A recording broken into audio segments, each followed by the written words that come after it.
காட்டுத்தீயை கடல் நீர் கொண்டு அணைக்க முடியாதா ஏன் என கேள்வி கேட்பவர்கள் உள்ளனர். அவர்களுக்கான அறிவியல் பூர்வமான விடை இதோ. அமெரிக்காவின் லாஸ் ஏஞ்சல்ஸை மிரட்டி வரும் காட்டுத்தீ கட்டுமீறி களமாடி வருகிறது. மேற்பரப்பில் அணைக்கப்பட்ட போதும் தீயானது மரம், செடிகளின் அடிவேர்களில் தணல் விட்டுக் கொண்டிருப்பது பெரும் சவாலாகியுள்ளது. அணைத்துவிட்டு அடுத்த இடம் தேடி போவதற்குள் எவ்வளவு ஊதினாலும் அணையாத புதுவகை பர்த்டே கேண்டில் போல மீண்டும் மீண்டும் எரிவதால் மரங்களை வேரோடு அகற்றுவது தீயணைப்பை மேலும் சாகசமாக்கியிருக்கிறது. அத்தோடு தண்ணீர் பற்றாக்குறையால் விழிப்பிதுங்கி நிற்கின்றனர் தீயணைப்பு துறையினர். தீயணைக்கும் கெமிக்கலும் தீர்ந்துவிட்டதால் மாத்தி யோசி என்ற முடிவை கையில் எடுக்க வேண்டிய கட்டாயம் எழுந்துள்ளது. பக்கத்துலதான பசிபிக் கடல் இருக்கு, அத்தனை தண்ணிய வச்சுட்டு தீய அணைக்க தண்ணீர் இல்லைன்னு ஏன் சொல்றாங்க தெரியுமா? கடல் நீரில் உப்புத்தன்மை அதிகம். அதனால் பற்றி எரியும் நெருப்பை நன்னீர் போல உடனடியாக குளுமைப்படுத்தும் தகுதி கடல் நீருக்கு இல்லை. கடல் நீரின் உப்புத்தன்மை தீயணைப்பு கருவிகளை விரைவில் துருப்பிடிக்க செய்துவிடும். ஹெலிகாப்டர், தீயை அணைக்கும் வண்டிகளின் கொள்கலன்கள், பைப் ஆகியவை பாதிக்கப்படும். கடல் நீரில் கரண்ட் பாயும் தன்மை நன்னீரை விட அதிகம்.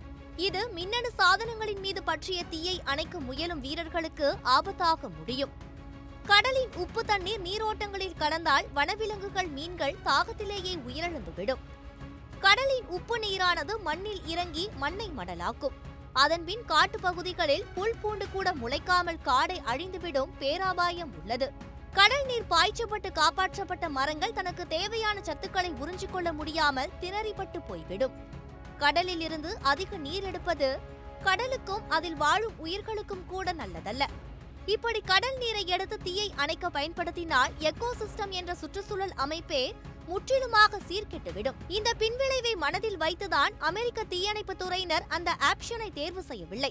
இருப்பினும் வேறு வழியே இல்லாமல் கட்டுக்கடங்காமல் பரவி வரும் தீயை அணைக்க சில இடங்களில் கடல் நீருக்கு ஏற்ப பிரத்யேக கொள்கலன்களும் பயன்படுத்தி தீ அணைக்கப்படுகிறது.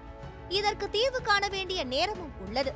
அவை வறட்சியை சேட்டலைட் மூலம் முன்கூட்டியே கண்காணிப்பது, காட்டுத்தீ அணைப்பதில் சிறந்த நிபுணத்துவ திட்டமிடலை அமைப்பது, போதிய நீர் ஆதாரங்களை ஆங்காங்கே அரசும் தனியாரும் இணைந்து உருவாக்குவது என பல தீர்வுகளை கேட்டு பொதுமக்களின் உதவியை ஆலோசனைக்கு நாடியிருக்கிறது அமெரிக்க அரசாங்கம்.